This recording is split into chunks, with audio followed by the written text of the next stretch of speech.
कि मेरे को 50 साल तक मालूम ही नहीं था कि पैरा करके भी कोई इवेंट होता है टीटी का। रिंकू सिंह वगैरह कब रणजी में आता है और कब वो इंडियन टीम में आता है। अब कमलेश जी ने हमको वीडियो कॉल पे बताया भी सब। मैं हमेशा उनको इनकरेज करता था कि भाई खेलना तो जरूरी है मिनी इंडिया था हर मतलब हमारे पड़ोसी हमारे साउथ इंडियन थे, फर्स्ट खेलो इंडिया में आए, one the gold medal also, कि भाई स्पोर्ट्स भी एक अच्छा जरिया हो सकता है।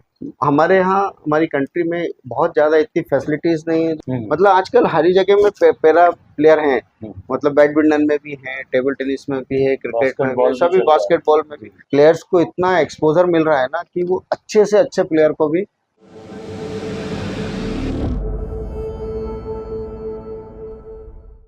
Kamlesh Mehta table tennis federation of India के सेक्रेटरी जनरल और सभी जानते हैं कि नेशनल चैंपियन कई बार रह चुके हैं। इंटरनेशनल लेवल पर इंडिया को बहुत ज़्यादा मान उन्होंने दिलाया है। फैमिली उनकी स्पोर्ट्स के साथ जुड़ी है।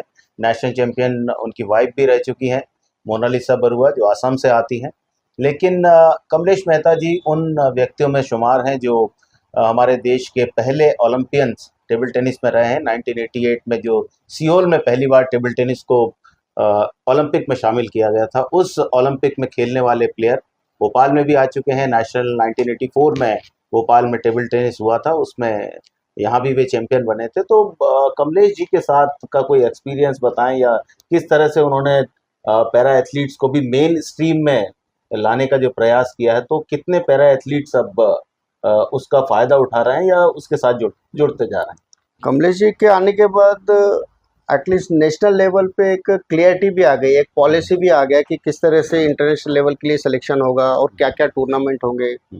और लोगों को पता चल गया कि भाई यदि मैं इस लेवल पे इस तरह से अच्छा करूंगा तो मैं आगे बढ़ सकता हूँ।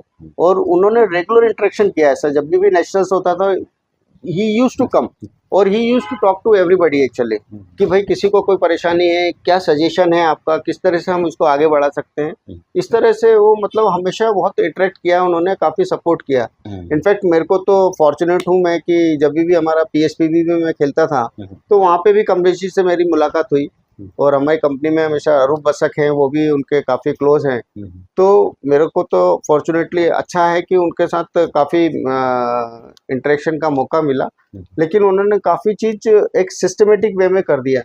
और जैसे आप आज देखेंगे कि भाविना बहन पटेल का आपने नाम सुना होगा, जो कि पैरा में आज इंटरनेशनल लेवल पे नंबर 1 प्लेयर है, वर्ल्ड नंबर 1 है। आज के दिन में भी वो वर्ल्ड नंबर 1 है। लास्ट 3-4 मंथ से she is in the number 1। तो उन्होंने भी आगे लास्ट एशियन में और ओलंपिक में भी काफ़ी मेडल्स जीते हैं। अर्जुन अवार्ड भी उनको मिला है।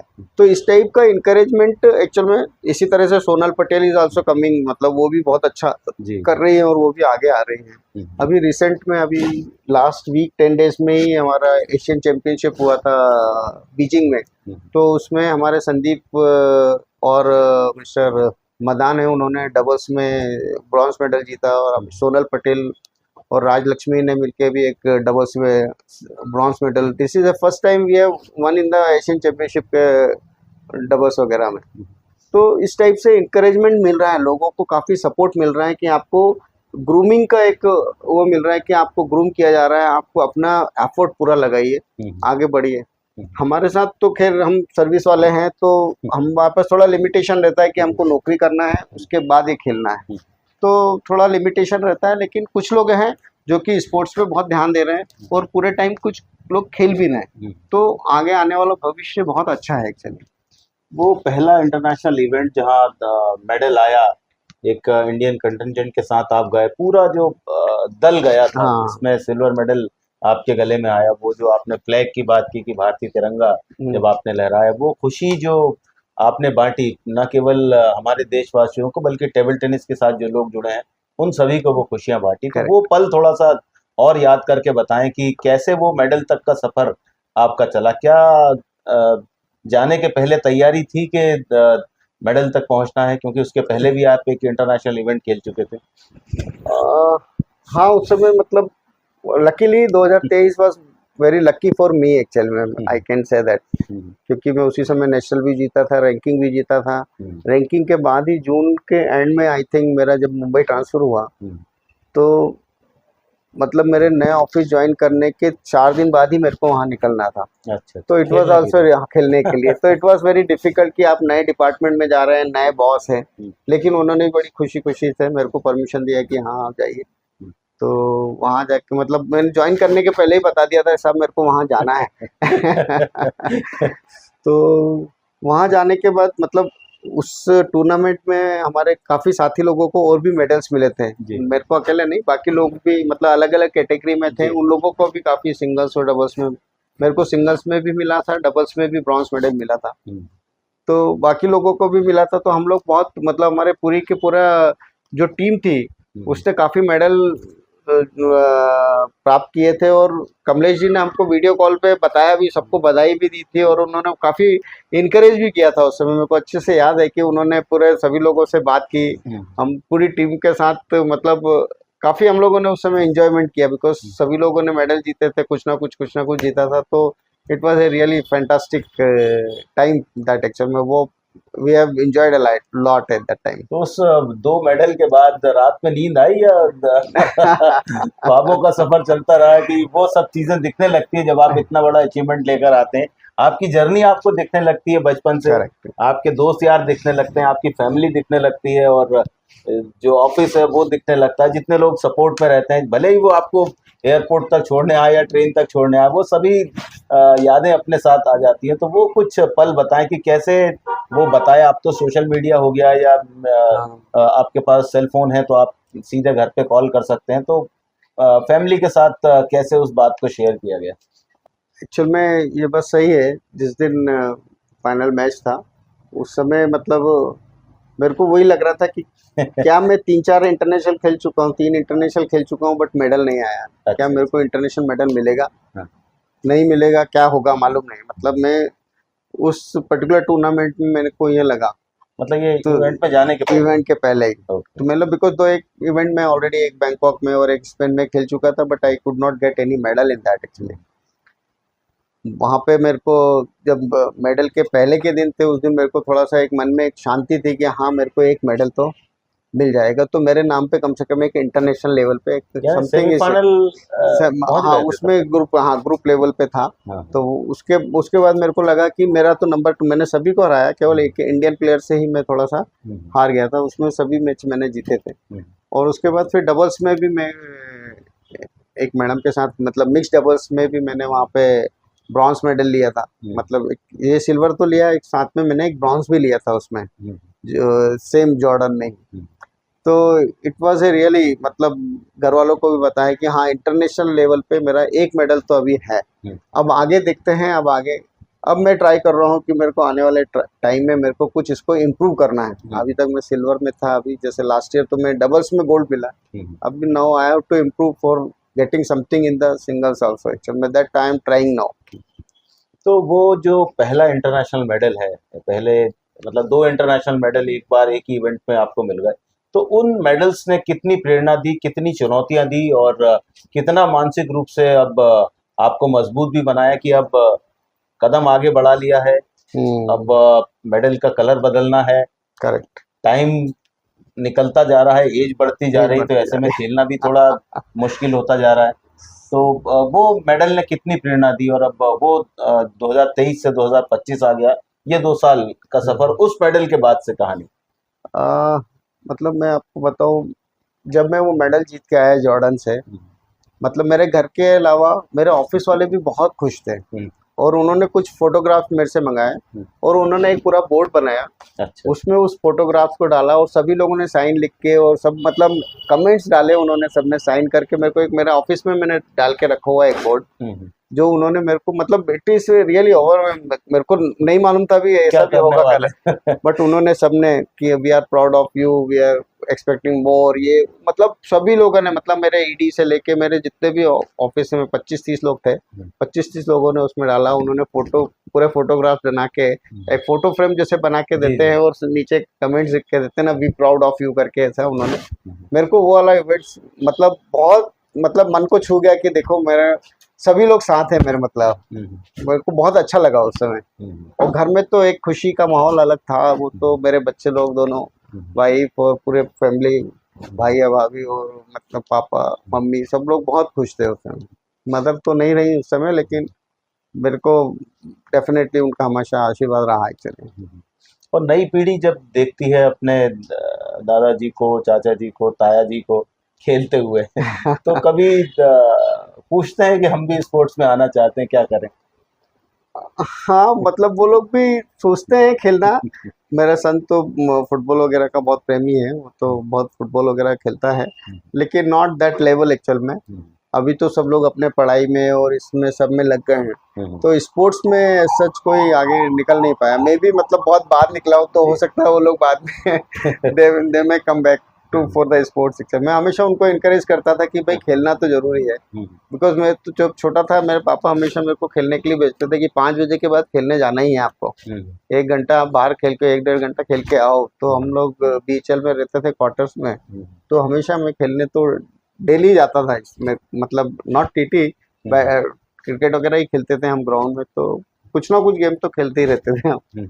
तो ये शुरू से बचपन से ही मेरा शौक रहा खेल का। तो और भारत में इन दिनों स्पोर्ट्स को लेकर काफ़ी ज़्यादा गवर्नमेंट काम कर रही है। अलग अलग इवेंट्स में इंटरनेशनल एक्सपोजर हमारे प्लेयर्स को दिया जा रहा है, काफ़ी फंडिंग भी हो रही है, काफ़ी जो स्पॉन्सर्स हैं वो भी प्लेयर्स के साथ जुड़ते जा रहे हैं, बड़े बड़े इवेंट्स हम ऑर्गेनाइज कर रहे हैं। तो पैरा एथलीट्स के लिए भी जिस तरह की सुविधाएं बढ़ती जा रही हैं, आपने चूँकि पिछले मेरे ख्याल में 7-8 साल से देख लिया है कि किस तरह से स्पोर्ट्स, स्पेशली मैं पैरा एथलीट्स के लिए बात करेक्ट है। करूंगा, उनके लिए जो सपोर्ट गवर्नमेंट कर रही है या उनके लिए जो काम गवर्नमेंट कर रही है, वो आपको कैसा दिखाई देता है? नहीं, अब लास्ट फ्यू इयर्स में इट्स ए रियली मतलब tremendous support is been given by the government actually. They are encouraging the para players, और नए नए तरीके से इवेंट्स भी बना रहे हैं। मतलब जैसे आप देखेंगे कि आप खेलो इंडिया चलो, पहले नॉर्मल लोगों के लिए ही नेशनल चैंपियनशिप हुआ करती थी। खेलो इंडिया भी काफ़ी टाइम से शुरू हुआ था, लेकिन वो नहीं था। लेकिन लास्ट 2-3 साल से ही, 2 साल से ही खेलो इंडिया वगैरह भी शुरू हुआ, जिसमें मैंने खेलो इंडिया में भी पार्टिसिपेट किया था। एमपी को मैंने रिप्रेजेंट किया था, तो और फर्स्ट खेलो इंडिया में I one the gold medal also, and second last year में जब था तो उसमें भी मेरे को सिल्वर मिला। इस टाइप से पेरा के लिए उन्होंने नॉट ओनली इन इंडिया, वो इंटरनेशनल लेवल पे भी काफ़ी सपोर्ट दे रहे हैं। मतलब उसी का एक नतीजा है कि भाविनाबेन पटेल, सोनल पटेल और काफ़ी एथलीट जो पैरा एथलीट, टीटी का मैं खासकर बताऊं, बाकी जगह भी आपने तीरंदाजी में देखा होगा, एक जम्मू की लड़की एक तीरंदाजी में है। तो इस टाइप के बहुत सारे लोग उभर के आ रहे हैं, क्योंकि उनको ग्रूमिंग मिल रहा है, उनको एक सपोर्ट मिल रहा है कि भाई आप बाकी चीज़ छोड़ के स्पोर्ट्स में ध्यान लगाएंगे तो भी आपका लाइफ अच्छे से चलता है। पहले क्या होता था कि आपको साथ में कमाना है, उसके बाद आपको स्पोर्ट्स पे ध्यान देना है। पहले पढ़ाई करना है, उसके बाद आपको स्पोर्ट्स में। बट आजकल थोड़ा मेंटेलिटी भी, मतलब पेरेंट्स की भी और फैमिली की भी थोड़ी सी चेंज होते जा रही है कि भाई स्पोर्ट्स भी एक अच्छा जरिया हो सकता है आगे बढ़ने का, कि नॉट नेसेसरी करियर ऑप्शन आप स्पोर्ट्स में भी बना सकते हैं। तो ये काफ़ी कुछ चेंजेस आ रहा है, और नॉट ओनली नॉर्मल पीपल के लिए, it is coming for the para also, so that para player भी जैसे जैसे आगे बढ़ेंगे तो उनको भी एक अपॉर्चुनिटी मिलेगा कि भाई इसमें भी अपना करियर आगे बढ़ा पाएंगे। मेरे को ऐसा लगता है कि गवर्नमेंट काफ़ी कुछ कर रही है, और भी कुछ शायद अच्छा और भी कर सकती है शायद। और ओलंपिक में मेडल आना, कॉमनवेल्थ गेम्स में मेडल आना, एशियन गेम्स जो पैरा के लिए होते हैं, ये विश्व के बड़े खेल इवेंट्स हैं। इन पर जब मेडल जीतते हैं पैरा एथलीट्स, तो कितनी खुशी होती बहुत है? खुशी होती है, एक मतलब एक मन में एक संतुष्टि होती है कि हाँ हम लोग भी कुछ हैं एक्चुअल में।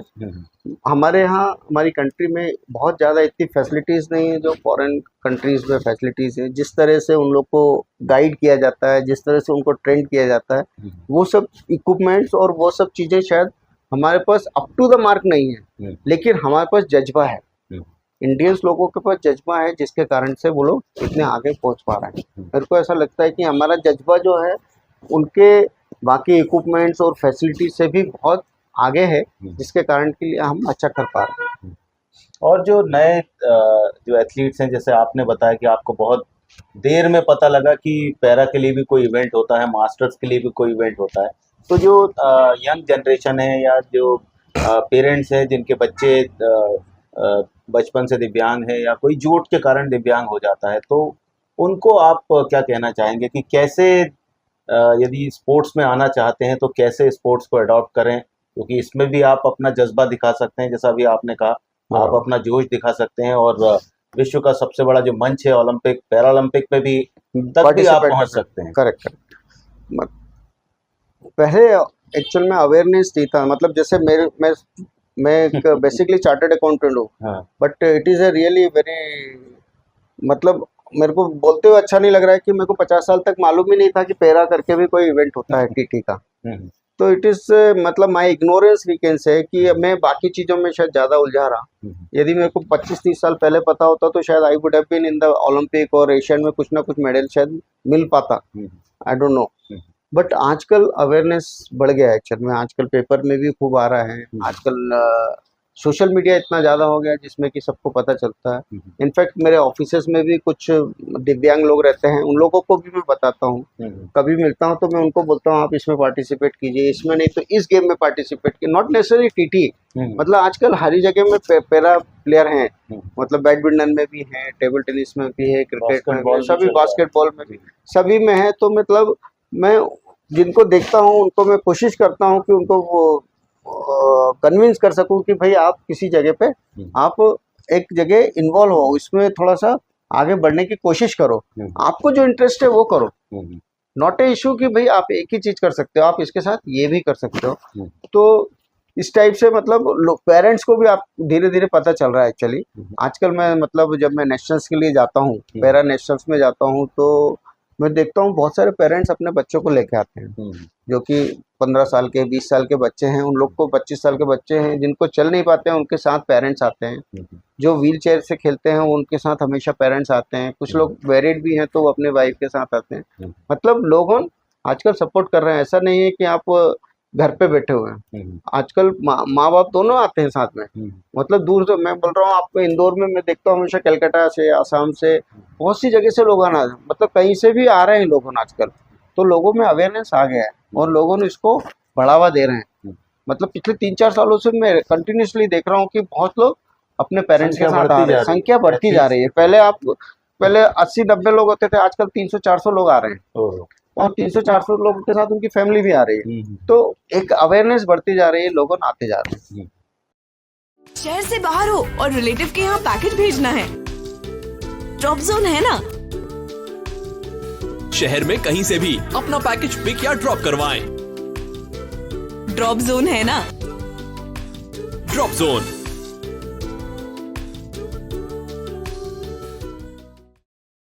तो अब 2 फैमिली हो गई, एक जिनके साथ आप खेलते हैं नॉर्मल प्लेयर्स, एक पैरा एथलीट्स की फैमिली।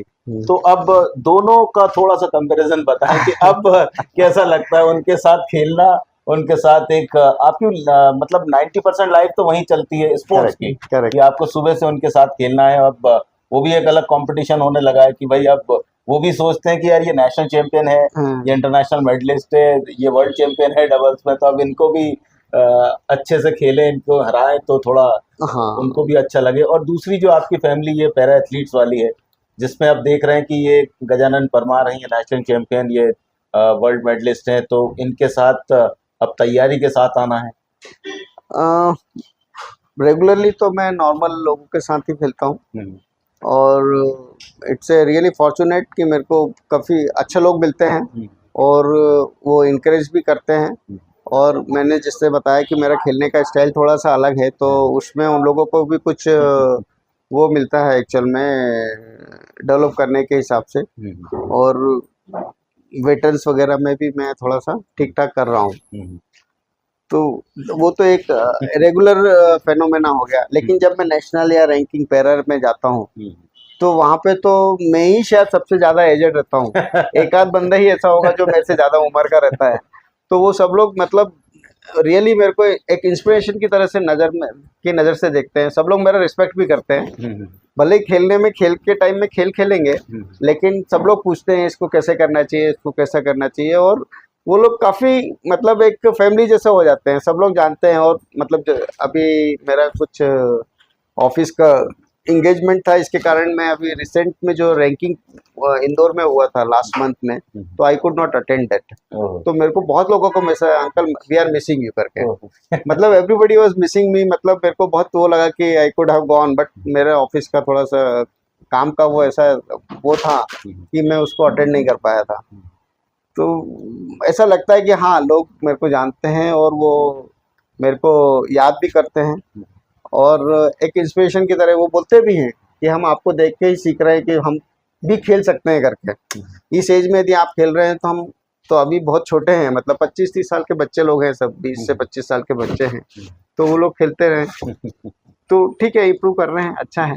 तो बच्चों ने तो वो इवेंट मिस किया इंदौर का, लेकिन गजानन परमार ने कितना मिस किया? मैं तो खेलने में हमेशा हमेशा नहीं, पर्टिकुलर उस इवेंट की बात कर रहा हूँ, क्योंकि जब एक बार आप उस फील्ड में चले जाते हैं, स्पोर्ट्स की फील्ड या कोई भी फील्ड में चले जाते हैं, तो फिर आप चाहते हैं कि वो आपके जो जीवन का अच्छा समय है, उसके साथ जो बिताने वाला समय है, वो Correct, कभी भी मिस ना किया जाए। भले घर में कितना फंक्शन चलते हैं, हम वो सब छोड़ के इवेंट्स में जाते ही हैं। जाते हैं, करेक्ट। तो वो ऑफिस के कारण ना जाना पड़ा, ऑफिस के काम के कारण नहीं जाना पड़ा। वो तो it was a really missing कि उन सबसे मिलना हो जाता है इस बहाने से। जी। साल में 2-3 बार ही मिलते हैं हम लोग, सब लोग अलग अलग स्टेट से आते हैं। आप नहीं जा पाए, वो तो एक मन में रहता है, बट हाँ, उसको वही तो बात आप जानना चाहता हूँ, मन की जो बात है वो जानना चाहता हूँ। मन में तो अभी क्या है, इस एज में आने के बाद इन सब चीजों को थोड़ा सा एब्जॉर्ब करने की आदत डाल ली है कि भाई बहुत सारी चीजें ऐसी होती है जो हाँ। अपने बियॉन्ड कंट्रोल होती है, तो जैसी है उसको उस तरह से एक्सेप्ट कर लेने का। हाँ, मन में रहा कि शायद मैं जाता तो कुछ कर पाता, ठीक है, कोई बात नहीं। और होता है कभी-कभी। एचपीसीएल का जो परिवार है आपका, जिसके साथ आप मेरे ख्याल में 95, 96, 95 से जुड़े हैं, 30 साल कंपनी को आपने दिए, अलग अलग जिम्मेदारी कंपनी ने दी। एक चार्टर्ड अकाउंटेंट को इंदौर में हेड बना के भेजा, फिर वापस मुंबई बुलाया जहां समय नहीं है लोगों के पास, और आप अपने पैशन को पूरी तरह से वहां जी भी नहीं पा रहे हैं जो आपने शुरू किया 50 साल की एज में। तो एचपीसीएल की फैमिली, उसके साथ आपका जो इंटर यूनिट होता है, इंडियन जो ऑयल्स का इवेंट होता है, PSPB जो होता है, पीएसपीबी जो कराता है उस इवेंट को, तो वो इवेंट कितनी एनर्जी देता है? क्योंकि वो भी खेलना एचपीसीएल के लिए एक नाम कमाने वाली बात है कि आप बड़े बड़े प्लेयर्स के साथ भी खेलते हैं, और वो इंटर यूनिट भी एक अलग इंस्पिरेशनल टूर्नामेंट रहता है। HPCL ने तो हमेशा मेरे को सपोर्ट किया है। मेरे जो कलीग्स हैं, मेरे बॉसेस हैं, मतलब वो तो हमेशा मेरे को सपोर्ट करते रहे हैं और मानते रहे कि हाँ अच्छा है, what you are doing is a very great thing बोलते हैं। बिकॉज कंपनी में एक लेडर से ऊपर बढ़ गए या एक प्रमोशन ज़्यादा हो गया, is not that much material जितना कि आप एक इंटरनेशनल लेवल पे या नेशनल लेवल पे कर रहे हो, वो बहुत एक अलग अचीवमेंट है करके। एवरीबडी इज सेइंग, नॉट मतलब my colleague, my bosses, my directors also is very encouraging it कि भाई तुम बहुत अच्छा। मैंने जब उनको बताया कि मेरा वर्ल्ड में 51 रैंकिंग आया है, तो हम तो चाहते हैं कि आप नंबर 1 रैंकिंग पे आओ वर्ल्ड में करके, ऐसा करके उनका मैसेज आया था व्हाट्सएप पे। इट वाज रियली इनकरेजिंग चीज़ें। और जब मैं इंदौर में मैंने पैरा शुरू किया, इनफैक्ट मैं नॉर्मल भी खेलता था, तो 2020 के बाद से मैं रेगुलर पीएसपीबी का भी मैं, बिकॉज उसके पहले तो मैं इतना अच्छा नहीं खेलता था कि मैं पीएसपीबी के भी हमारा इंटरनल कंपटीशन होता है, उसके बाद टीम सेलेक्ट होती है, तो I was not able to select in the team earlier. But 2020 से I was regularly selecting, last 5 years से I am playing PSPB also regularly. वहाँ पे शरद कमल, सत्यन और मानव ठक्कर, अमित देसाई, इन सब लोगों से मेरी मुलाकात होती है। मतलब मानव ठक्कर और अमित को तो एचपीसीएल ने एक्चुअल में पहले स्टाइफंड दे के आगे बढ़ाया था, बाद में वो लोग ज़्यादा बढ़े तो उन्होंने दूसरी कंपनियां भी ज्वाइन कर ली। तो ये सब लोग मिलते हैं, वो लोग मेंस खेलते हैं, हम लोग वेटर्न्स खेलते हैं।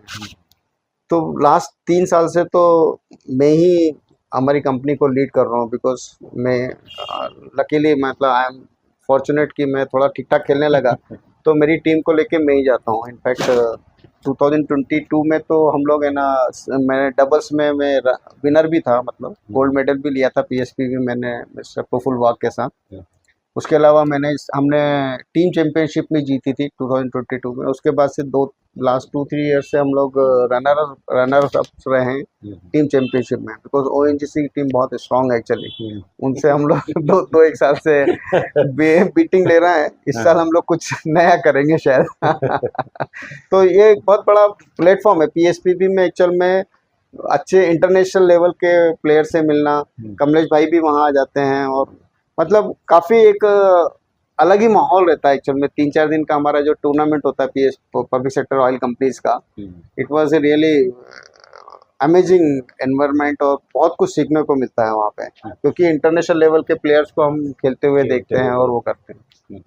तो इंडियन जो प्लेयर्स हैं, जैसे आपने अचंत शरद कमल की बात की, कितने टाइम इंडिया को रिप्रेजेंट किया, चाहे ओलंपिक की बात हो, कॉमनवेल्थ गेम्स मेडल, एशियन सभी में किया आते ही रहे हैं। तो उनके साथ का जो इंटरेक्शन रहा है, उनके साथ जो समय बिताया है, तो उसके साथ आप क्या जोड़ना चाहेंगे अचंत शरद कमल के लिए, क्या कहना चाहेंगे? बहुत ही डाउन टू अर्थ पर्सन है, बहुत हमेशा मुस्कुराते रहते हैं जब चाहो। मतलब हमारा को तो रहता था कि हमको सबके साथ फोटो खिंचाना है, मेरी वाइफ भी उनके साथ जाके बात करती थी, उनके साथ फोटो खिंचाना है, बिकॉज हम लोग साथ में खाना खाते थे। तो इसे मतलब ऑल द प्लेयर्स है, मोनिका बत्रा है, साथियन है, मैं एक मानव है। प्लेयर्स के बारे में जानना चाहूंगा, आपके एक्सपीरियंस को, कि इनके साथ का जो शरद कमल, तो शरद के बारे में बताएं। शरद तो मतलब it's a really very great person actual में, डाउन टू अर्थ पर्सन, मतलब सबके साथ बहुत फ्रीली।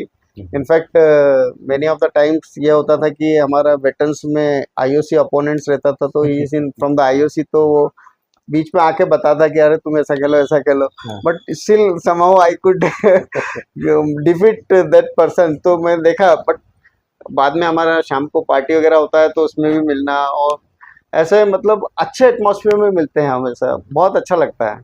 मानव ठक्कर और हरमीत देसाई तो बोलेंगे, तुम, मेरी वाइफ गुजराती है, तो she used to talk to them in the दोनों गुजराती में शुरू हो जाते हैं, तो फिर मैं तो अलग हो जाता हूँ because I don't no Gujarati, वो लोग आपस में। तो वो लोग मतलब मेरे साथ साथ मेरी वाइफ को भी सभी लोग जानने लग गए। ये अच्छी चीज़ है। Monika Batra she is very, मतलब उसको खेलते हुए देखना एक अपने आप में एक बहुत ही नायाब चीज़ है कि मतलब किस तरह से वो खेलती है, जिस तरह से वो टेबल कवर करती है। इनफैक्ट मोनिका के जो कोच हैं उनके साथ मैं हमेशा बात करता रहता था, मतलब उनको भी, वो कोच हमेशा रहते हैं वहाँ पे, उनके कोच है जो बाहर के कोच हैं। अच्छा। वो कौन सी कंट्री के वो मुझको ध्यान नहीं है, बट वो कोई इंटरनेशनल कोच है उनके, अभी रेगुलर कोच है उनके।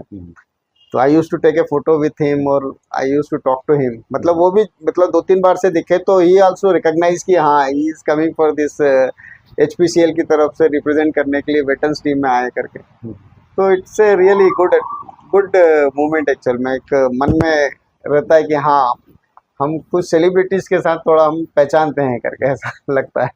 अरूप Basak is a great person actual में, ही इज अवर HPCL में ही है, he is currently is in the HPCL actually, और हमारे स्पोर्ट्स की सभी एक्टिविटी वही ऑर्गेनाइज करते हैं हमारी, whether it's A inter unit हो या पीएसपीबी में HPCL को रिप्रेजेंट करना हो, या जो भी स्पोर्ट्स एक्टिविटी है वो सब अरूप बसक ही करते हैं।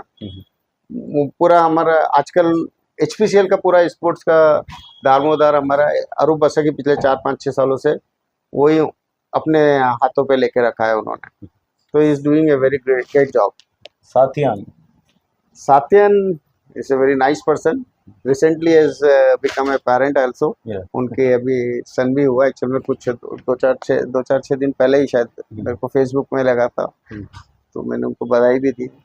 से very nice person, very hard working actual में, बहुत मेहनत करते हैं। उनका मतलब जब शेड्यूल देखा था मैंने कि मतलब सुबह उठना, इस समय खेलना, फिर इस समय मेंटल का वो करना, उसके बाद फिजिकल एक्सरसाइज करना, all this thing is very systematic you can say, और इंटरनेशनल लेवल पे हमारा इंडिया का नाम बहुत अच्छा किया उन्होंने, से वेरी गुड। तो इंडियन टेबल टेनिस को भी आपने अब पिछले 7-8 साल से बहुत नज़दीक से देख लिया है, क्योंकि आप पैरा इवेंट्स में भी जाते हैं और जो नॉर्मल जो प्लेयर्स खेलते हैं उनके इवेंट में भी जाते हैं, नेशनल चैंपियनशिप या पीएसपीबी का जो इवेंट रहता है वो, जिसमें मेरे ख्याल में देश के सारे टॉप क्लास इसी इवेंट में आते हैं। पब्लिक सेक्टर बाकी सभी इसमें सभी पब्लिक सेक्टर में आते हैं, पब्लिक सेक्टर में ही काम करते हैं। तो इंडियन टेबल टेनिस को आप किस तरह से बताना चाहेंगे वर्तमान परिस्थिति? हम लोग पहली बार इतने आगे बढ़े हैं, शायद आपको मालूम होगा। जी। एशियाड में या ओलंपिक में हम फर्स्ट टाइम हम क्वार्टर फाइनल तक पहुंचे। मतलब इसके पहले हमारा नाम, हम लोग क्वालिफाई ही नहीं कर पा रहे थे, लेकिन अब हम वहां तक पहुंचे हैं। और यदि आप देखेंगे तो श्रेयस अकुला वगैरह जो हमारी गर्ल्स टीम है, लेडीज टीम है, वो वर्ल्ड नंबर 1 को भी बीट कर रही है। तो it's a very good future for the India. Actual में हमको अभी जो करंट कोच है हमारे, एक इंटरनेशनल कोच है, is a doing a great job actually. तो अभी हमारे प्लेयर्स को इतना एक्सपोजर मिल रहा है ना कि वो अच्छे से अच्छे प्लेयर को भी आगे इंटरनेशनल लेवल पे एक कड़ी टक्कर दे रहे हैं। और आने वाला भविष्य ऐसा लगता है कि हम लोग बहुत आगे बढ़ेंगे करके। अभी आपने सत्यन की बात की, सत्यन गणेशेखरन पूरा नाम। मैंने 2008 में उन्हें खेलते हुए देखा था यूथ कॉमनवेल्थ गेम्स में पुणे में, वहाँ से मैंने उनको देखा, उनकी जर्नी को पूरा देखा है। तो आपने बीच में बात की थी उनका डाइट प्लान किस तरह से पूरा दिन भर करते हैं। तो आप जब इंटरनेशनल लेवल पर जा रहे थे या जब शुरू कर रहे थे, बीच में आपने चर्चा के दौरान बताया था कि कोई कोच नहीं था, ना कोई आपके पास फिजियो था, ना कोई डॉक्टर आपके साथ, ना कोई सपोर्टिंग स्टाफ, जो कुछ आप, आपकी वाइफ और आपकी फैमिली थी। तो वो कैसे सब कुछ मैनेज किया जाता था? क्योंकि जैसा आपने बताया था उसे देखकर एक अचंभा होता है कि आपको इस स्थिति में जब आप बड़े लेवल पर जाते जा रहे हैं, सपोर्टिंग स्टाफ की बहुत ज़रूरत रहती है। तो वो सब कैसे आप लोगों ने मैनेज किया? कितना अच्छा लगता था? हाँ, करेक्ट है। एक्चुअल में मेरे साथ तो सबसे बड़ा एक ड्रॉबैक था कि मैं एक भी नहीं खाता हूँ एक्चुअली। जी। जब मैं इंटरनेशनल लेवल पे जाता हूँ तो मेरे पास खाने के लिए बहुत लिमिटेड चॉइस रहता है। जी।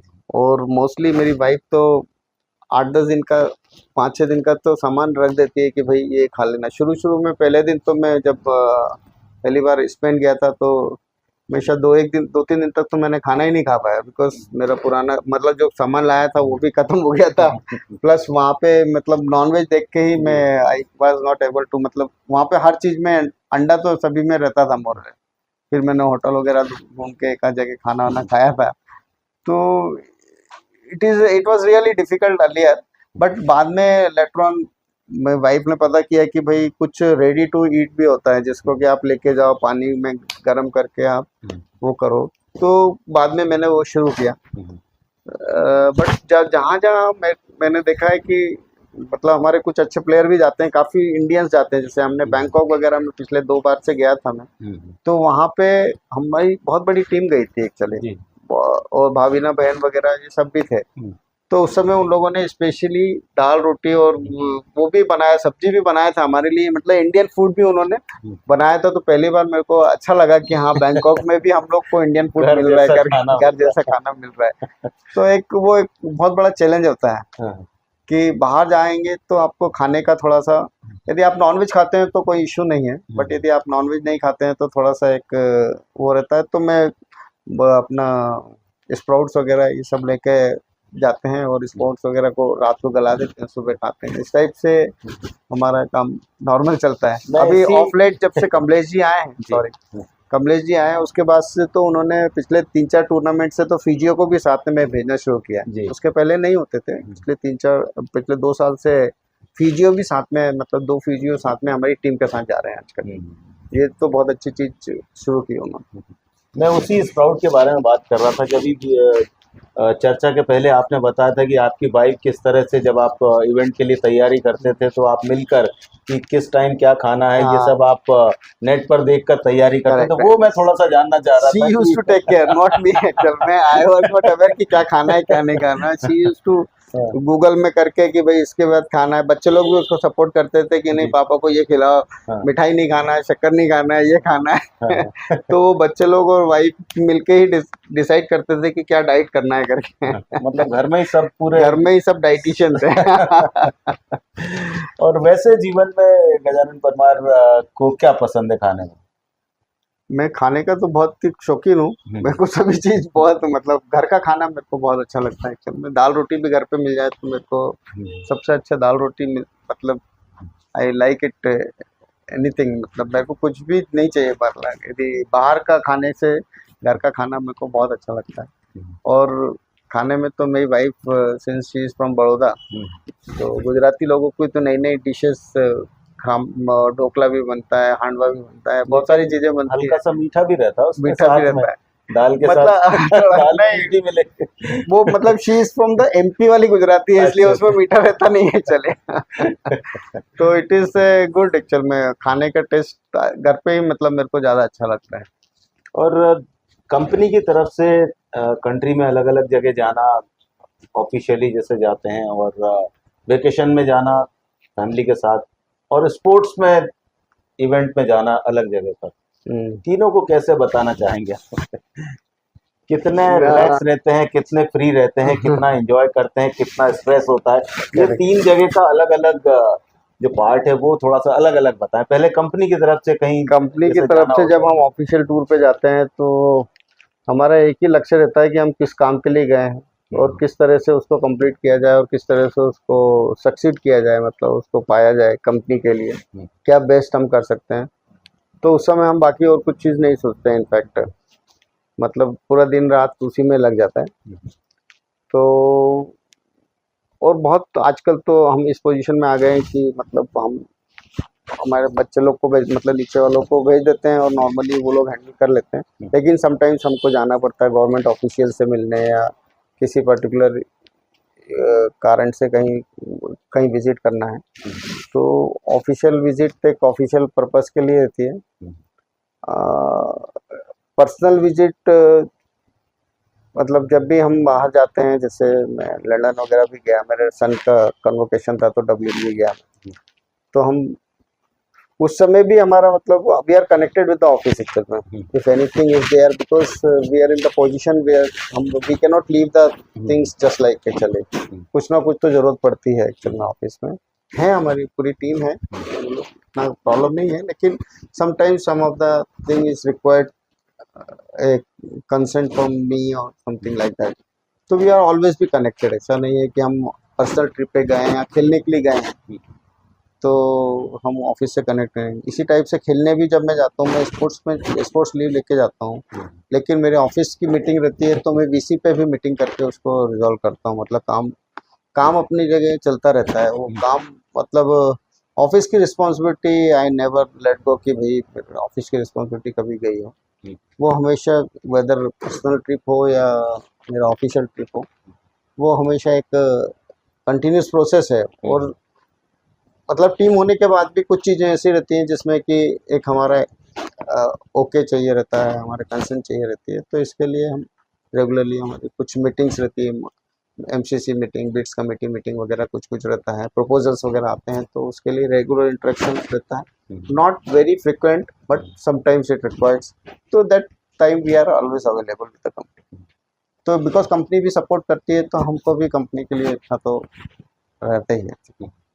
और फैमिली के साथ जब जाते फैमिली के साथ भी जाते हैं तभी भी मतलब यदि कुछ ऑफिशियल मीटिंग है तो that also we have to attend actual में। ऐसे मतलब हाँ ठीक है, वो बहुत ज़्यादा डिस्टर्ब नहीं करते हैं, लेकिन हाँ जहाँ जहाँ जरूरत है वहाँ वहाँ वो लोग हम भी चाहते हैं कि हाँ अटेंड कर लें, मतलब हमको भी अच्छा नहीं लगेगा कि हमारे कारण कुछ चीज़ रुके कंपनी में, तो इट्स ए गोइंग प्रोसेस ना, तो नथिंग शुड स्टॉप एक्चुअली, तो वो चलता रहता है। ये क्या लाई? Abro tonic powder, Abro hair shampoo, Abro onion hair oil, जी मेरे लिए भी लेके उसको। Abro charcoal face wash, Abro the world of alti cosmetics.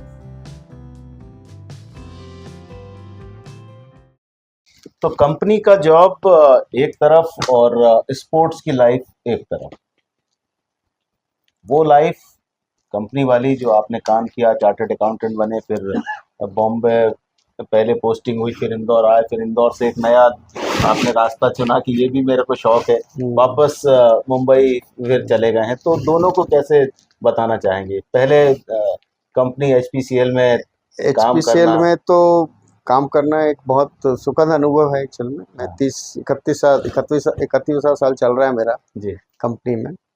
मतलब कंपनी ने मेरे को बहुत कुछ दिया एक्चुअल में, हम्म, बहुत मेहनत की मैंने भी, कंपनी ने भी मेरे को बहुत मन खोल के दिया और हर तरह से मेरे को सपोर्ट किया एक्चुअली।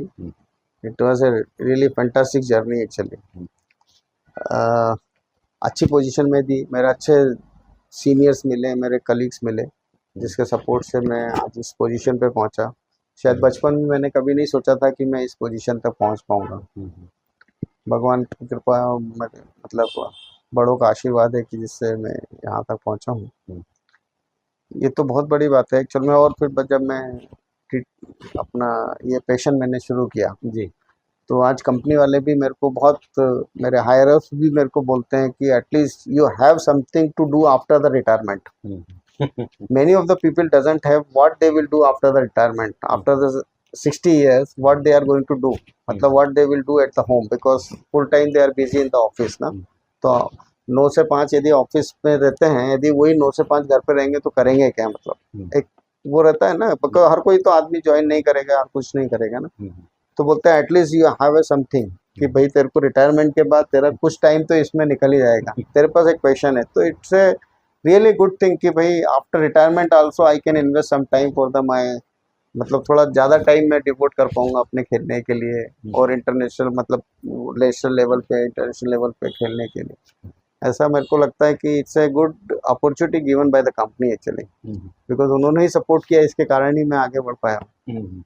और फैमिली का सपोर्ट तो हमेशा रहता है। बच्चे लोग भी बोलते हैं तुम एंजॉय करो, तुम घूमो फिरो, जाओ। पहले ज़्यादा क्या ज़्यादा बोला करना। करते थे बच्चे लोग जब समय बहुत कम उनके साथ उस समय तो शेयर मतलब, करने को मिलता था, क्योंकि हाँ, प्रेशर कंपनी का काम जानते हैं, टूरिंग भी करेक्ट बहुत करेक्ट। होती है, तो और वो ग्रो हो रहे हैं तो उनको भी टाइम देना है, तो वो उस टाइम तो मतलब एक थोड़ा स्ट्रगल था शुरू शुरू में, बच्चे लोग छोटे थे तो उस समय नहीं खेलता था, तो जी। खेलता भी नहीं था, तो बच्चों के साथ ही टाइम तो टाइम नहीं था। तो बट बच्चों के साथ मैं सैटरडे संडे जैसे छुट्टी होती थी तो मैं सन के साथ कभी क्रिकेट खेलना है, कभी नीचे ऐसे घूमना फिरना है, मतलब वही करते थे बस। बाकी तो खेलने का बहुत ज़्यादा वो नहीं था। बट हाँ, अभी बच्चे लोग भी बोलते हैं कि आप अच्छे से खेलो भाई, इसी पे ध्यान लगाओ ज़्यादा। तो कभी बच्चों को या जो फैमिली के जो बच्चे हैं, उनको कहते हैं आप लोग कि आप भी आओ, आप भी खेलो, और यदि आपका पैशन है स्पोर्ट्स तो उसे कंटिन्यू करो?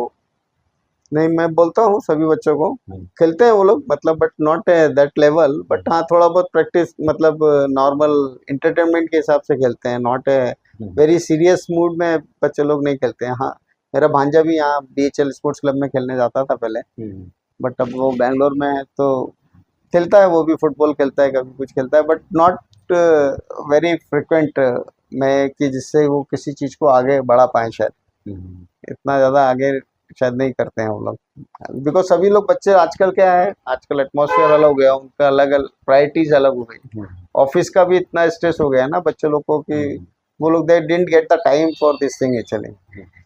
तो थोड़ा सा वो चेंज हो गया एटमॉस्फेयर। अभी जो ऑलरेडी नौकरी भी करने लग गए हैं वो है, उनको मालूम है कि अपन अभी भी शुरू करेंगे तो शायद बहुत आगे नहीं पहुंच पाएंगे, तो इसलिए दे अर्निंग के लिए एक सोर्स को तो कंटिन्यू रखना ही पड़ेगा ना। दैट विल क्वाइट पॉसिबल, शायद they are not able to give more time for the playing. 3 जगह आपके लाइफ की है जो अलग अलग पार्ट में डिवाइड कर सकते हैं हम। एक तो आपकी जन्मभूमि और जहाँ कर्मभूमि, जहाँ सब कुछ किया। फिर मुंबई गए, वो एक अलग जगह थी जहाँ आपने काम किया। HPCL ज्वाइन करने के बाद जो शुरुआती नौकरी थी, या जो एक अपने आप को एस्टेब्लिश करने के लिए, उसके बाद इंदौर। करेक्ट। ये 3 जगह हैं, तो मैं एक एक करके पूछना चाहूँगा। पहले भोपाल। भोपाल तो it is always lovely place, मेरे तो मन में है, मतलब पूरा बचपन यहाँ से निकला। यहाँ की मतलब मैं ट्रेन से या फ्लाइट, हाँ ट्रेन या फ्लाइट से जब यदि मैं यहाँ लैंड करता हूँ तो मेरे को उसकी खुशबू से एक अलग अनुभूति होने लगती है कि मैं अपने घर आ गया। तो ये तो, और मैं मतलब पिछले 20 सालों से बाहर हूँ, लेकिन मैं कभी भी दिवाली पे ऐसा नहीं रहा है कि मैं भोपाल नहीं आया। शायद एक आध बार ही पापा मम्मी बॉम्बे में थे तो उस समय हम नहीं आए, otherwise I used to come every time. मतलब साल में 2 बार तो मैं रहता ही था कि मैं हमेशा इधर आते था। और 60 साल के बाद वापस मैं यहीं आने वाला हूँ, ऐसा नहीं है कि मैं वहाँ दो I am having the house there also, but I don't think I will stay there, I will, let's see, मतलब आगे 3-4 सालों में क्या होने वाला है मालूम नहीं।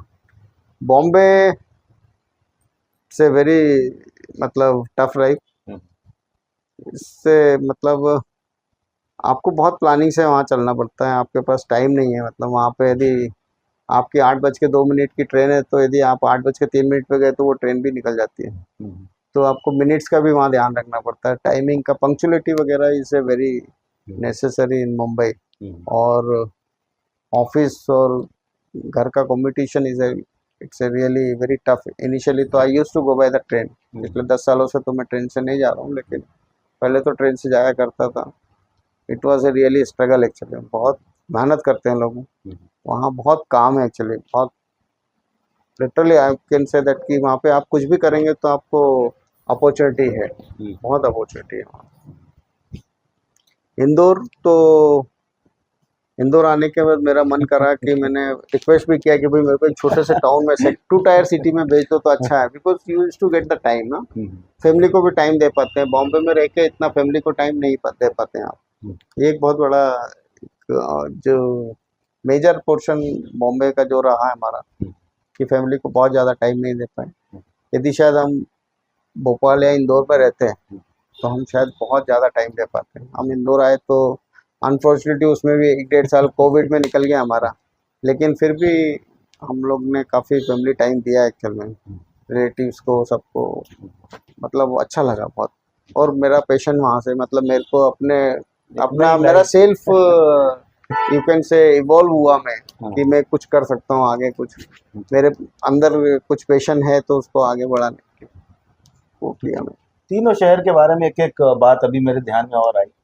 भोपाल जैसा आपने बताया कि लगातार हर साल लगभग 2 बार तो आते ही रहते हैं, तो जो बदलाव भोपाल में आपने देखा है, आपका एक बचपन का समय था, Correct. साइकिल से चलना और उतनी भीड़ भाड़ नहीं हुआ करती थी, लेकिन अब ये शहर फैल गया है, बहुत सी यहाँ पे भी बहुत अपॉर्चुनिटीज आ आगे। चुकी हैं, एजुकेशन हब बन गया है, स्पोर्ट्स हब बनता जा रहा है, करेक्ट करेक्ट, तो बहुत कुछ बदला है इस शहर में। उसे आप बहुत कैसे बताना बहुत चाहेंगे? बहुत बहुत बढ़ के, मतलब मैं तो बोलता हूँ, हमें स्कूल के टाइम में हम जब देखते थे कि इस तरफ तो कोई आता ही नहीं था। जी, जंगल। मैं जहाँ रहता हूँ साकेत नगर साइड, इधर कुछ मतलब उस समय सोनागिरी शुरू हुआ था, उस समय जी। बहुत पहले की बात बता रहा हूँ। हम लोग तो क्वार्टर्स, बीएचएल के क्वार्टर्स में, वो भी बड़ी मुश्किल से क्वार्टर्स मिलते थे, तो सोने का हमको मकान मिल जाए तो फिर छोड़ना ही नहीं। तो बीएचएल के क्वार्टर्स में रहते थे और एक फैमिली की तरह रहते थे। मतलब वो जो एक घरोपा था ना, वो तो एक बहुत ही एक अलग अनुभव था एक्चुअल में, जो बचपन मिनी हमने इंडिया। है, मिनी इंडिया था। हर मतलब हमारे पड़ोसी हमारे साउथ इंडियन थे, वो सामने वाले वैष्णव थे, और कुछ तेलुगु थे, तमिल थे, कन्नड़ थे, सब लोग मतलब ऐसे फैमिली के जैसे रहते थे। मतलब एक दूसरे को जो जरूरत पड़ती थी, मतलब घर वालों को किसी को बाद में पता चलता था, दूसरा पहले आ जाता कि हाँ चलो भाई मैं चलता हूँ, मतलब इस टाइप से रहते थे वो एक बहुत। और उस समय तो कोई डेवलप ही नहीं हुआ था। हम जब यहाँ 92 में आए थे तभी यहाँ पे भी कुछ नहीं था। अब तो अब एम्स आ कहाँ गया। एम्स आ गए, हम तो घर के बगल में ही आ गए मेरे। वो तो सोचा, हम यहाँ आए उसके 8-10 साल तक सोचा नहीं था कि एम्स भी आएगा। हाँ, वो तो वाजपेयी जी आए थे तो उन्होंने यहाँ पे उद्घाटन किया कि यहाँ एम्स बनेगा, उसके बाद भी 6-7 साल तक कुछ हुआ नहीं, जी, वहाँ क्रिकेट खेलते थे जी। हम। तो ये तो परिवर्तन, जैसे जैसे परिवर्तन होता है, वो तो आजकल कहाँ मंडी द्वीप तक हम पहुंच गए हैं, और वो बावड़िया कला और कहाँ कहाँ चले गए, वहाँ पे कोई जाता ही नहीं था, जंगल ही हुआ करता था एक्चुअली। बहुत बढ़ गया है भोपाल, तो बहुत ही बढ़ गया है। उसके बाद इंदौर। इंदौर से वेरी नाइस सिटी, इंदौर भी बहुत बढ़ गया। इनफैक्ट इंदौर पहले छोटे से जगह में था, लेकिन अभी बहुत उसका विस्तार हो गया एक्चुअली, बहुत लंबा लंबा दूर तक, आगे तक कॉलोनीज चली गई, वहाँ पे मॉल्स वगैरह बाहर। आप देखेंगे कि उज्जैन तक, वो देवास तक वो आ गया एक्चुअल में। देवास टच ही और हो इंदौर गया। ऑलमोस्ट टच ही हो गया है, और उसमें ऐसा लग ही नहीं रहा है कि ये देवास शुरू हो गया। मतलब लोगों ने इधर तक आने लग गए हैं। जैसे हम बॉम्बे में देखते हैं ना कि हमको 40-40 किलोमीटर जाना पड़ता है, तो आजकल इंदौर में भी ऐसा हो गया कि 15-20 किलोमीटर भी लोगों जाके रह रहे हैं, क्योंकि Indore is a business city actual में। मिनी इंडिया, मिनी बॉम्बे भी बोलते हैं उसको एक्चुअल में। बिजनेस के हिसाब से तो बहुत ही अच्छा है, और स्पोर्ट्स फैसिलिटी भी बहुत अच्छी है। इनफैक्ट अभय प्रशाल वगैरह ये और भी कुछ जगह पे बनी हुई, तो अच्छा है इंदौर भी बहुत। और क्लीनेस्ट सिटी है, 8वां साल है कंटिन्यूस जब क्लीनेस्ट सिटी का अवार्ड मिला। नहीं तो पहले आप यदि आज से 15-20 साल पहले देखेंगे तो इंदौर सबसे डर्टीएस्ट सिटी थी, मतलब कितना गंदा रहता था, उसको कितना चेंज हुआ है, मतलब डर्टीएस्ट से एकदम क्लीनेस्ट होना, मतलब it's a too much improvement actually, it's a और वेरी नाइस। मुंबई, मुंबई मुंबई में आपको सब कुछ मिलेगा, ये चीज़ है, आपको मुंबई में कहीं का भी कुछ भी चीज़ चाहिए आपको, everything is available, but time नहीं मिलेगा बस आपको। Everything you can get it, but time वहाँ पे, टाइम बहुत जाता है वहाँ, मतलब यदि आप आपका ऑफिस और घर का डिस्टेंस ज़्यादा नहीं है तो आप बहुत खुशनसीब आदमी हैं, नहीं तो हर आदमी बेचारा 40 से 50 किलोमीटर जाना आना करता है, उसके कारण बहुत टाइम लगता है। और बट ये है कि वहाँ पे सब कुछ अवेलेबल है आपके पास, आपको जो चाहिए कहीं ना कहीं मिल जाएगा आपको, ऐसा कुछ भी चीज़ नहीं है जो वहाँ नहीं मिलेगा। और अपॉर्चुनिटी बहुत है वहाँ पे, जो काम करना चाहता है उसके लिए बहुत अपॉर्चुनिटी है। लोगों ने भी चाय का ठेला लगा के भी बैठ जाएंगे ना, उसका भी अच्छे से अच्छा कंजम्पशन, बिकॉज इतनी पॉपुलेशन है, मतलब डेली इतने लोग आते हैं ना, मतलब 1000 लोग आते हैं तो उसमें से 200-300 तो वहीं रुक जाते हैं, मतलब डेली के बेसिस पे बता रहा हूँ। तो इस तरह से उसकी पॉपुलेशन तो बहुत है, और इट्स ए गुड, मतलब इट्स ए वेरी नाइस चलो, एक बार आप मुंबई में रह गए तो बाकी जगह आपको जमेगा नहीं, मतलब कोई टाइमिंग का punctuality and all this thing जो आप वहाँ लर्न करते हैं ना, बाकी जगह पे, जैसे मैं यहाँ पे भोपाल या इंदौर में भी आया था तो शुरू में I was not able to adjust, क्योंकि बॉम्बे के स्टाइल अलग थी, भाई हमने ये बोला है किसी चीज़ को कमिट किया है तो we will do it, but यहाँ पे थोड़ा सा उसको लेथार्जिक हो जाता है कि भाई थोड़ा सा टाइम लग जाता है या उसको फिर रिमाइंड करना पड़ता है, ये सब चीज़ें मुंबई में नहीं, थोड़ा सा चेंज है, मतलब ऐसा मेरे को ऐसा महसूस हुआ एक्चुअली। और इंडियन स्पोर्ट्स को आप किस तरह से देखते हैं? मैं पर्टिकुलर टेबल टेनिस की बात नहीं कर रहा हूँ, ओवरऑल स्पोर्ट्स को, क्योंकि बीच में जब से आपने स्पोर्ट्स की तरफ खुद खेलना शुरू किया, उसके पहले तो हम न्यूज़पेपर पे पढ़ते हैं या गली मोहल्ले में खेलते हैं, वो एक अलग सिनेरियो रहता है, लेकिन जब आप खुद स्पोर्ट्स में आ जाते हैं तब आप हर न्यूज़ को बहुत अच्छे से देखते हैं, आपको लगता है कि यहाँ जाना चाहिए, यहाँ देखना चाहिए, बराबर है। इस इवेंट को देखना चाहिए। तो अब इंडियन स्पोर्ट्स को आपकी नज़र कैसे इंडियन देखती है? स्पोर्ट्स तो आजकल तो ग्रोइंग स्टेज पे ही है एक्चुअली, आप देखेंगे तो वेरियस अपॉर्चुनिटी, पहले इतनी अपॉर्चुनिटी नहीं मिलती थी, जैसे आईपीएल है, ये वो जो नए नए चीज़ें शुरू हुई है, हर तरह से आईपीएल इसी टाइप से, आपको मैंने शायद बताया नहीं, अभी मुंबई में भी हमारा एक प्रीमियर लीग वगैरह और दूसरे अलग अलग टाइप के, उसमें हमको ऑप्शन लेके हमको टीम इवेंट्स में खिला रहे हैं आजकल। अच्छा, तो इसी टाइप से हर जगह पे एक, मतलब स्टेट वाइज और you can say the city wise भी उन्होंने एक वो शुरू कर दिया है, अच्छा, आईपीएल साइज टाइप का, अच्छा, हाँ, कि वही वो ऑक्शन करते हैं स्पोर्ट्स पर्सन को और कुछ ना कुछ गेम्स चलते रहते हैं, मतलब आजकल कंटिन्यूस प्रोसेस हो गया है। तो इससे क्या है, नए नए बच्चे लोग भी उभर के आ रहे हैं। आपने देखो आईपीएल में भी कितने लोग नए बच्चे जो कि कभी इंडियन टीम में आ ही नहीं सकते थे, बिकॉज रणजी ट्रॉफी खेलना और वो सब खेलना भी एक बहुत डिफिकल्ट हुआ करता था। आज आईपीएल में आके वो सडनली, जैसे रिंकू वर्मा जैसे, रिंकू सिंह जैसे हैं, रिंकू सिंह वगैरह कब रणजी में आता है और कब वो इंडियन टीम में आता है, आप नेवर इमेजिन, बट उसने वो 4-5 छक्के मार के एक बार में इंडियन टीम में उसने एंट्री पा, मतलब इस टाइप से एक एग्जांपल बता रहा हूँ मैं। तो आजकल अपॉर्चुनिटी बहुत है स्पोर्ट्स के लिए, मतलब यदि आप, इससे एक फ़ायदा ये है कि इंडिया में जितना टैलेंट है वो ऊपर आ पा रहा है, वो जो पहले दब जाया करता था, अभी वो इंडियन टैलेंट ऊपर आ रहा है, लोगों की नज़रें आ रही है, यदि किसी सिलेक्टर की नज़र पड़ जाती है तो वो automatically by default it is coming in the team actual में, और it is good for the India as well. खिलाड़ी के लिए तो अच्छा है, बट कंट्री के लिए भी अच्छा है कि some good player are representing them actually. तो मेरे को लग रहा है भविष्य तो बहुत अच्छा है इंडिया का, सभी स्पोर्ट्स में, नॉट ओनली क्रिकेट, हॉकी या किसी में देखें, वो सभी चीज़ों में। इनफैक्ट आजकल तो रिलायंस वाले भी काफ़ी प्रमोट कर रहे हैं, फुटबॉल वगैरह के लिए वापस उन्होंने प्रमोट करना शुरू किया है। उड़ीसा गवर्नमेंट ने जैसे हॉकी के लिए प्रमोट करना शुरू किया, तो it is a good thing actual में। स्लोली क्या है, लोगों ये प्रमोट करते हैं तो इससे क्या होता है कि बाकी स्पोर्ट्स पर्सन भी उसमें करियर बनाने की कोशिश करते हैं कि हाँ मैं इसमें आगे बढ़ सकता हूँ, बाकी चीज़ की मेरे को चिंता नहीं। तो पहले क्या होता था कि मेरे को खाने पीने की पहले चिंता करना है, भाई नौकरी लगेगी उसके बाद स्पोर्ट्स करूँगा, लेकिन अभी शायद डायरेक्टली आदमी देखता है कि हाँ मैं इसमें भी करियर अपॉर्चुनिटी कर सकता हूँ। ऐसा मेरे को लगता है कि आगे आने वाला भविष्य थोड़ा अच्छा है।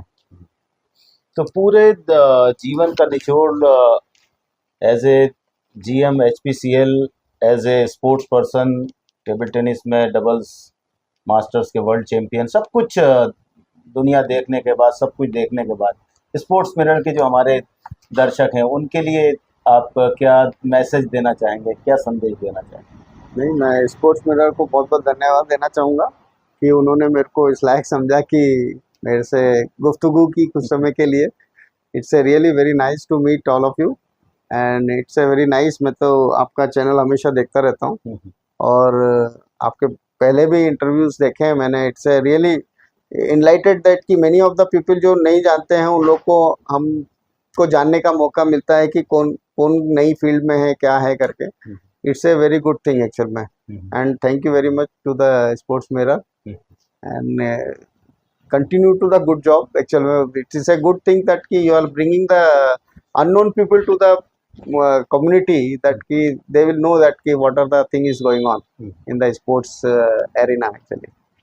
चलिए गजानन परमार, बहुत बहुत शुक्रिया thank you. स्पोर्ट्स मिरर 1 से बातचीत करने के लिए। तो दर्शकों, ये वो दिव्यांग प्लेयर है जो वर्ल्ड चैंपियन है आज की तारीख में, जनरल मैनेजर है HPCL में, चार्टर्ड अकाउंटेंट है, एक बहुत ही मस्त मौला व्यक्तित्व के रूप में जिन्हें आप देख सकते हैं। एक मल्टी टैलेंटेड पर्सन जो 50 साल की उम्र में अपने शौक को अपने दिल से निकालता है, वो टेबल टेनिस के टेबल पर पहुंचता है, वो अरीना में पहुंचता है और वहां से दुनिया के अलग अलग इवेंट्स में जाता है, इंडिया के लिए मेडल जीतता है। और ख्वाहिश अभी भी उनकी बनी है और मन में एक जो मलाल उनको है कि काश 20-25 साल पहले यदि उन्होंने ये सपना अपना देखना शुरू कर दिया होता तो आज शायद पैरालंपिक में जाते और वहाँ मेडल भी जीतते। पर हमारी यही कामना है कि आप ऐसे ही अपने इवेंट को कंटिन्यू करते रहें। अभी और भी सफ़र बाकी है, क्योंकि ज़िंदगी कभी रुकती नहीं है, ज़िंदगी चलती रहती है, बस आपको उसके साथ चलना होता है।